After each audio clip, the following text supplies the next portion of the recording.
রাম মন্দির একটা বিতর্কিত বিষয়। 500 বছর ধরে আমাদের পূর্বপুরুষরা লড়াই করে বলিদান দিয়েছেন। আর রাম মন্দির হচ্ছে ভারতীয় সংস্কৃতি, সংগ্রাম, স্বাধীনতার প্রতীক। বিজেপি তাকে সাপোর্ট করেছিল এইমাত্র। সাধারণ মানুষ মন্দিরের জন্য চাঁদা দিয়েছেন, সাধারণ মানুষ তৈরি করেছেন, সাধু সন্তরা নেতৃত্ব দিয়েছেন। বিজেপি খালি নৈতিকভাবে সাপোর্ট করেছে, বাকিরা করার হিম্মত করেনি। আজ পরিস্থিতির কারণে তাদেরকে মন্দিরে যেতে হচ্ছে।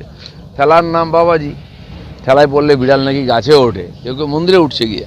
আপনার এই মহাকাল মন্দিরটা পরবর্তী সময় গিয়ে দর্শন পুজো দেওয়ার ইচ্ছা আছে? কবে হবে মন্দির, হবে কিনা আদৌ?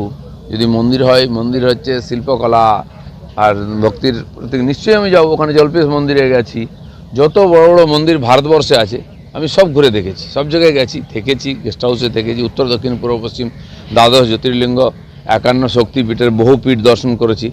এছাড়াও পশুপতিনাথ থেকে আরম্ভ করে রামেশ্বরম, যেখানে গেছি। এবং ভারতবর্ষের সমস্ত বড় মন্দিরকে, শিবক্ষেত্রকে উত্তর থেকে দক্ষিণে একটি সরলরেখায় তৈরি করা হয়েছে 1000 বছর আগে। তার পিছনে বিরাট একটা ভৌগোলিক আর সাংস্কৃতিক এবং অনেক খৌগোলিক কারণও আছে।